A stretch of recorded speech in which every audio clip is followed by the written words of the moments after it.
కేటీఆర్ గారు మాట్లాడుతూ తెలంగాణ రాష్ట్ర మహిళా సోదరిమణులందరికీ రాష్ట్ర ప్రభుత్వం మంచి ఆలోచనతోటి ఫ్రీ బస్సు పెట్టడం జరిగింది.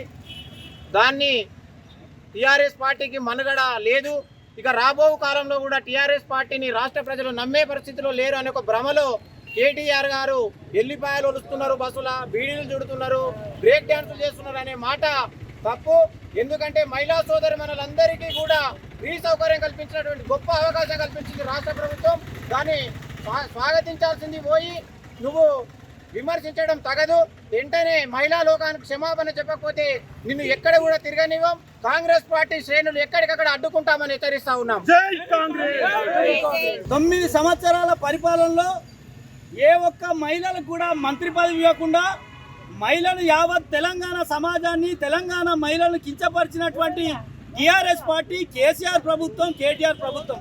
కానీ కాంగ్రెస్ పార్టీ అధికారంలోకి వచ్చిన తర్వాత ఎన్నికల ముందు ఏదైతే హామీ ఇచ్చిర్రో ఇచ్చినటువంటి హామీని స్పష్టంగా అమలు చేస్తూ యావత్ తెలంగాణ వ్యాప్తంగా ఉన్నటువంటి మహిళా లోకానికి, మహిళా అక్కయ్యలందరికీ కూడా ఫ్రీ బస్సు కల్పించినటువంటి ఘనత కాంగ్రెస్ పార్టీది, కేసీఆర్ కాంగ్రెస్ పార్టీది, రేవంత్ రెడ్డి గారి ప్రభుత్వాన్ని.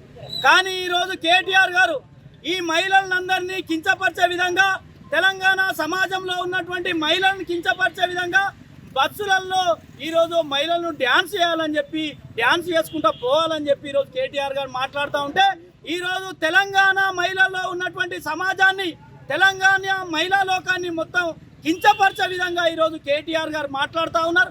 వెంటనే కేటీఆర్ గారు తెలంగాణలో ఉన్నటువంటి మహిళలందరికీ కూడా బేషరతుగా క్షమాపణ చెప్పాలి.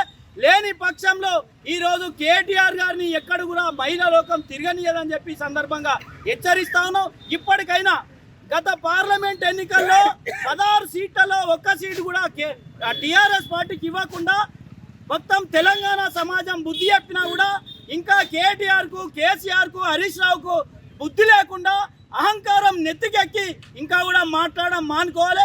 ఇప్పటికైనా ఏదైతే ప్రభుత్వం చేస్తున్నటువంటి కార్యక్రమాలకు సహకరించి తెలంగాణను మొత్తం అభివృద్ధికి సహకరించాలి. లేని పక్షంలో గతంలో మీ గతి ఎట్లా పట్టిందో అట్లనే మహిళలందరూ కూడా మీ ఎమ్మెల్యేలను, మీ ఎంపీలను, కేటీఆర్ను ఎక్కడ కూడా తిరగనియరని చెప్పి సందర్భంగా టీఆర్ఎస్ పార్టీని, కేటీఆర్ గారిని, కేసీఆర్ గారిని, హరీష్ రావు గారిని హెచ్చరిస్తా ఉన్నాం. మహిళల పట్ల కేటీఆర్ మొండి వైఖరి,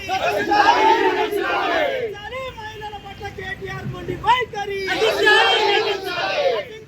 మహిళల పట్ల కేటీఆర్ మొండి వైఖరి, రాజీనామా చేయాలి. మహిళలను కించపరిచిన కేటీఆర్ వెంటనే రాజీనామా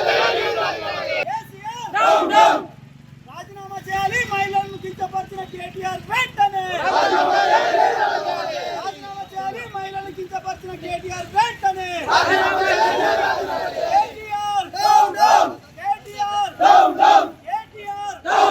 మరిన్ని వీడియోస్ కోసం ఛానల్ ని సబ్స్క్రైబ్ చేయండి. లేటెస్ట్ అప్డేట్స్ కోసం వాట్సాప్ ఛానల్ ని ఫాలో చేయండి.